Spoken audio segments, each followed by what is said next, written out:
और अब आज के दिन की सबसे विशेष बात, आज श्रावण कृष्ण पक्ष की अष्टमी तिथि और सोमवार का दिन है। अष्टमी तिथि आज शाम 6:10 तक रहेगी।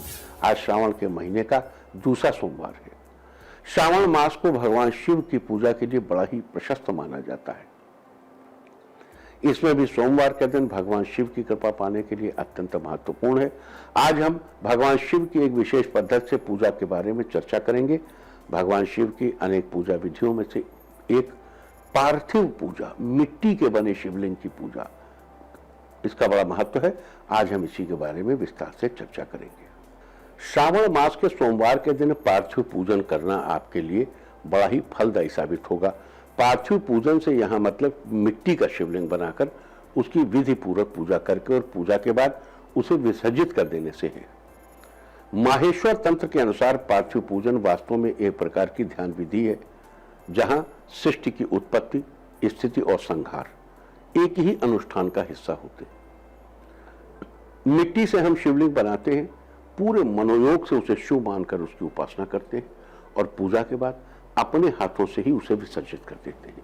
अपने ही निर्माण का, ध्वंस का या विसर्जन का, और वो भी ऐसा निर्माण जिसे आपने अपना ईश्वर माना हो, ये काम हमें वो मानसिक स्थिति देता है जिससे हम दृढ़ता के साथ जीवन में आने वाली हर परिस्थिति का सामना करते हैं या करने में सक्षम होते हैं। मानसिक शक्ति। तो आइए आज हम आपको भारतीय धर्मशास्त्र की उसी विधा से परिचित कराते हैं। पार्थिव पूजन के लिए सबसे पहले कहीं साफ स्थान से मिट्टी लाकर उसे छानकर साफ करके किसी पात्र में रखकर उसको पानी से सान लेना चाहिए। कुछ लोग मिट्टी सानते समय उसमें घी भी मिला लेते हैं, आप भी ऐसा कर सकते हैं। अब इस मिट्टी का पिंड बनाकर उसके ऊपर 16 बार बम शब्द का उच्चारण करना चाहिए। बम बम बम बम बम बम। शास्त्रों में बम को सुधा बीज यानी अमृत बीज कहा गया है। बम के उच्चारण से यह मिट्टी अमृतमय हो जाती है। फिर उसमें से थोड़ी सी मिट्टी लेकर छोटे से गणेश जी बनाने चाहिए और गणेश जी बनाते समय ये मंत्र पढ़ना चाहिए। मंत्र पढ़ना बड़ा जरूरी है। मंत्र है ओम ह्रीं गं ग्लौं गणपतये ग्लौं गं ह्रीं। ओम ह्रीं गं ग्लौं गणपतये ग्लौं गं ह्रीं। फिर से सुनिए, ओम ह्रीं गं ग्लौं गणपतये ग्लौं गं ह्रीं। फिर यही मंत्र पढ़कर गणेश्वर को पीठ पर बैठा देना चाहिए। अब सिलसिला शुरू होता है शिवलिंग के निर्माण का। यह शिवलिंग उसी मिट्टी से बनेगा जो अभी आपने सान कर रखी है। और सबसे पहले शिवलिंग का साइज समझ लीजिए। शिवलिंग को आपके अंगूठे से बड़ा होना चाहिए, जितना बड़ा आपका अंगूठा है उससे बड़ा। और आपकी वितस्ती, वितस्ती माने बित्ता, यानी अंगूठे से लेकर कनिष्ठिका तक ऐसे करें तो ये वितस्ती कहलाता है। अंगूठे से बड़ा और वितस्ती से छोटा, इसके बीच में होना चाहिए। अब शिवलिंग बनाने के लिए मिट्टी उठाइए और उस मिट्टी को उठाते समय मंत्र पढ़ना है। ओम नमो हराय, ओम नमो हराय। यह मंत्र पढ़ते समय बहेड़े के फल के बराबर मिट्टी उठानी चाहिए और उसका शिवलिंग बनाना चाहिए। शिवलिंग बनाते समय जो मंत्र पढ़ा जाना चाहिए वो मंत्र है ओम नमो महेश्वराय, ओम नमो महेश्वराय, ओम नमो महेश्वराय। शिवलिंग बन जाने के बाद उसे पूजा की पीठ पर रखिए और शिवलिंग को पूजा पीठ पर रखते समय यह मंत्र पढ़ना चाहिए। मंत्र है ओम नमः शूलपाणि, ओम नमः शूलपाणि। इस मंत्र के जाप के बाद शेष बची हुई मिट्टी से कुमार कार्तिकेय की मूर्ति बनाइए और कुमार कार्तिकेय की मूर्ति बनाते समय मंत्र क्या है ध्यान से सुनिए, नोट कर लीजिए, जरूर पढ़िएगा, बड़ा लाभ होगा।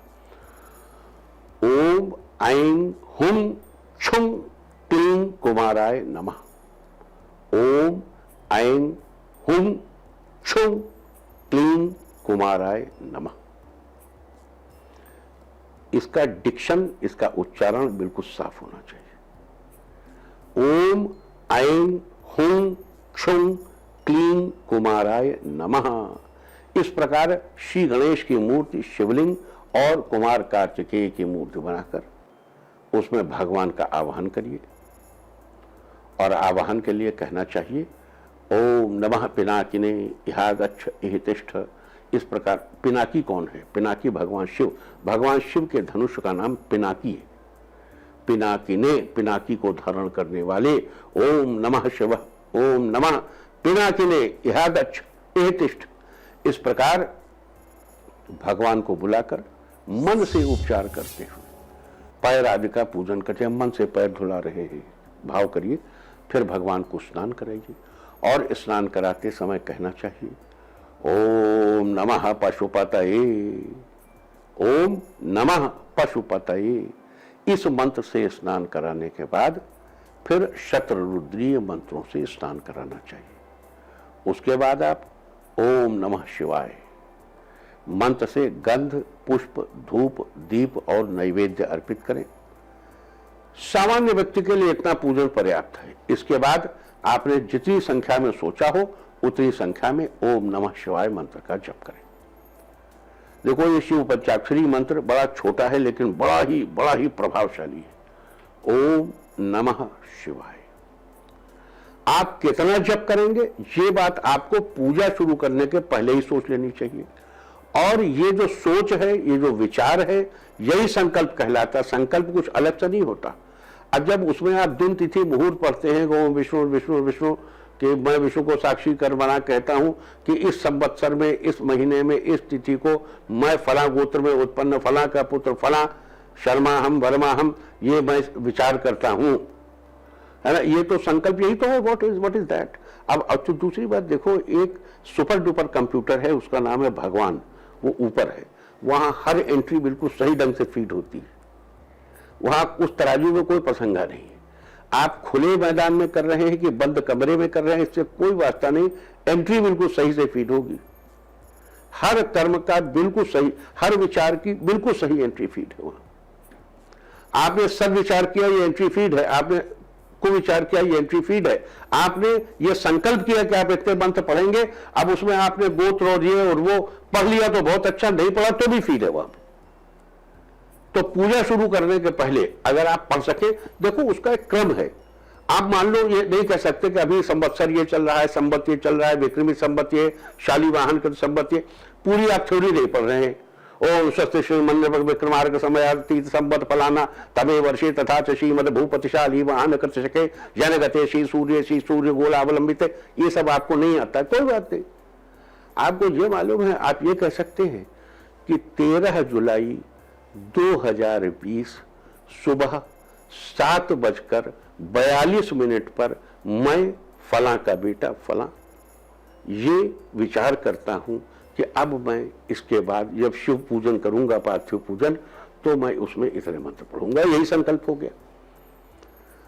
देखो, जो शास्त्रोक्त संकल्प है संस्कृत भाषा में जो दिया है, अगर आप कर सके उससे अच्छा तो कुछ है ही नहीं। That is the best. उसके लिए आप सीखिए, नहीं सीखते जब तक किसी पंडित से करवाइए, और वरना खुद सीखिए, खुद करिए। अगर तब तक ये नहीं कर पाते तो आप खाली मत बैठिए, तब तक इस तरीके से संकल्प करके पूजा कीजिए। तो अब अपनी संकल्पित पूजा समाप्त करने के बाद हाथ में फूल लेकर भगवान को पुष्पांजलि चढ़ाइए, और पुष्पांजलि के बाद भगवान से उनके स्थान पर जाने का निवेदन करिए। जब पूजा खत्म हो जाए तब निवेदन करिए। इस प्रकार पूजा के बाद सभी मूर्तियों को आदर पूर्वक जल में विसर्जित कर देना चाहिए। ये तो हुई एक सामान्य गृहस्थ की पूजा। लेकिन कुछ सुधीजन अपने विशेष इच्छा की पूर्ति चाहने वाले इससे एक कदम आगे बढ़ना चाहते हैं। तो आइए चलिए एक कदम और आगे चर्चा करते हैं। साधना के अगले सोपान की धूप दीप नैवेद्य आदि दिए जाने के बाद आवरण पूजा कहलाती है। आवरण पूजा में विग्रह की पूर्व दिशा में पूजा करके मंत्र पढ़ना चाहिए। मंत्र है पूर्वे ओम शर्वाय क्षिति मूर्तये नमः। पूर्व दिशा में पूर्वे ओम शर्वाय क्षिति मूर्तये नमः, भगवान शंकर के सब नाम है।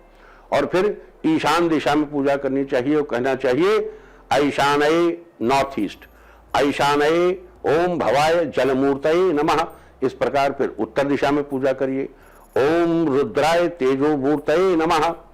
अब उत्तर पश्चिम दिशा में जाइए, ये एंटी क्लॉक चल रही है पूजा। और कहिए वायव्ये ओम उग्राय वायुमूर्तये नमः।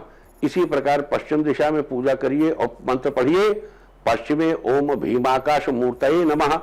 फिर दक्षिण पश्चिम दिशा में पूजा करनी चाहिए और कहना चाहिए नैऋत्ये ओम पशुपतये यजमान मूर्तये नमः।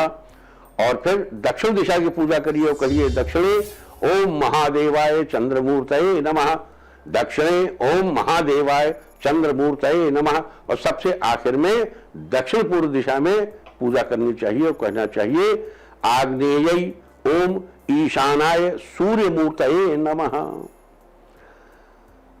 इस तरह विग्रह की 8 दिशा, देखिए ये कितना साइंटिफिक है, आप कभी गौर करिएगा। क्या कह रहे हैं, आग्नेयी, आग्नेय दिशा में ओम ईशानाय, ईशान भगवान शिव का एक नाम है, सूर्य मूर्तये नमः, नॉर्थ साउथ ईस्ट में सूर्य की पूजा। वही आप कभी अपने घर में गौर करिएगा तो आपके घर का जो अग्नि कोण है, साल में सबसे ज्यादा समय तक सूर्य आपको उसी कोने में मिलेगा। नॉर्दर्न हेमिस्फीयर में जहां हम रहते हैं वहां सूर्य का जो मैक्सिमम मूवमेंट है वो साउथ ईस्ट कॉर्नर में होता है। हमारे सनातन धर्म को बहुत ही साइंटिफिकली डिजाइन किया गया है। आग्नेयी साउथ ईस्ट कॉर्नर में ओम ईशानाय, ईशान ईश्वर का एक नाम है, पर्यायवाची है शिव का। ईशानाय सूर्य मूर्त है, सूर्य के रूप में जो विराजमान है, जो उत्तर पश्चिम में वायु के रूप में विराजमान है, वही साउथ ईस्ट में सूर्य के रूप में विराजमान है। इस तरह विग्रह की 8 दिशाओं में देवाधिदेव महादेव की अष्टमूर्तियों की पूजा करनी चाहिए। इसके बाद इंद्रादि 10 दिक्पालों और उनके वज्रादि आयुधों की पूजा करनी चाहिए। उसके बाद 3 बार प्रदक्षिणा करनी चाहिए और फिर ओम नमः शिवाय इस षडाक्षर मंत्र का यथाशक्ति जप करना चाहिए। देखो यहां फिर दोहरा दूं, ओम नमः शिवाय नहीं है, वो उसका अलग हिस्सा है। यहां ये मंत्र का स्वरूप बदल गया है।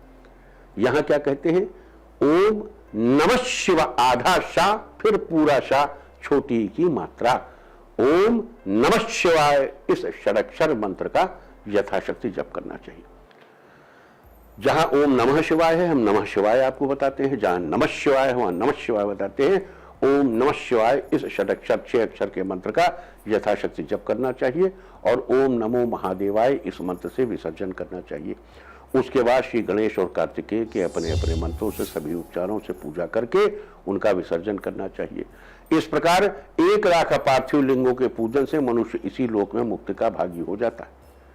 लेकिन चूंकि इतनी संख्या में पूजन करना आज के दिन आपके लिए संभव नहीं है, आप केवल आज के दिन 1 लिंग का ही निर्माण करके बताई हुई विधि के अनुसार पूजा करें।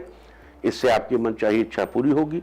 मंत्रों के उच्चारण और शिवलिंग की पूजा के बाद 10 द्रव्यों से दशांश होम भी करना चाहिए।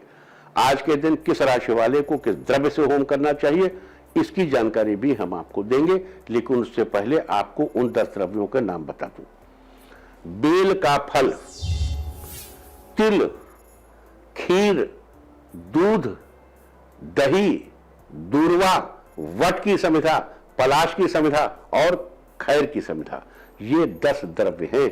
यहां एक महत्वपूर्ण बात बता दूं कि आज की ग्रह नक्षत्र स्थिति के अनुसार जिस राशि वाले के लिए जो उपाय बताए जाएंगे वो उस राशि वालों के लिए विशेष फलदायी है। सबसे पहले जो हम आपको बता रहे हैं कि किस चीज से आप करिए, तो सबसे पहले बात करेंगे मेष राशि की। मेष राशि वालों, आज के दिन आपको पलाश की समिधा से होम करना अच्छा, इससे आपकी सुख समृद्धि में बढ़ोतरी होगी। और वृष राशि वालों, आज के दिन आपको बेल के फलों से होम करना चाहिए, इससे आपको प्रसन्नता हासिल होगी। मिथुन राशि वालों को दही से होम करना चाहिए इस पूजन के बाद, इससे जीवन खुशहाल बना रहेगा। और कर्क राशि वालों को दूध और चावल की खीर से होम करना चाहिए, इससे आपके बिजनेस में आपको अप्रतिम लाभ प्राप्त होंगे। और सिंह राशि वालों, आज के दिन आपको दूर्वा से होम करना चाहिए, इससे आपकी सेहत अच्छी बनी रहेगी। और कन्या राशि वालों, आज के दिन आपको बेल के फलों से होम करना चाहिए, इससे आपके अंदर नए और अच्छे विचारों को सोचने की शक्ति उत्पन्न होगी। तुला राशि वालों, आज के दिन आपको तिल से होम करना चाहिए, इससे आपको अपने हर कार्य में मनचाही सफलता प्राप्त होगी। वृश्चिक राशि वालों, आज के दिन आपको खैर की समिधा से होम करना चाहिए, इससे आपके जीवन की गति नए सिरे से आगे बढ़ेगी, acceleration in the life better हो जाएगा। धनु राशि वालों, आज के दिन आपको दूर्वा से होम करना चाहिए, इससे आपके रिश्ते को, रिलेशंस को मजबूती मिलेगी। मकर राशि वालों, आज के दिन आपको घी से होम करना उचित है, इससे आपकी दिनचर्या में सुधार आएगा। और कुंभ राशि वालों, आपके लिए वट की संविधा से होम करना लाभप्रद है और इससे विशेष लाभ आपको क्या होगा, समाज में आपका रुतबा बढ़ेगा। मीन राशि वालों, आज के दिन आपको दूर्वा से होम करना चाहिए, इससे आपको नौकरी के अच्छे अवसर प्राप्त होंगे। तो ये सारी चर्चा थी श्रावण के दूसरे सोमवार के बारे में। आज हमने शिव जी के पार्थिव पूजन के साथ साथ अलग अलग राशि वालों द्वारा अलग अलग चीजों के होम करने के बारे में चर्चा की है। लेकिन आपको बता दूं कि ग्रह स्थिति के अनुसार जिस राशि के लिए होम सामग्री बताई गई है उनके लिए वो विशेष फलदायी है, लेकिन ऐसा नहीं कि बाकी राशि वालों को उससे नहीं मिलेगा, फल मिलेगा, लेकिन पर्टिकुलर राशि वाले को ज्यादा फल मिलेगा। आप भी उससे लाभ उठाइए।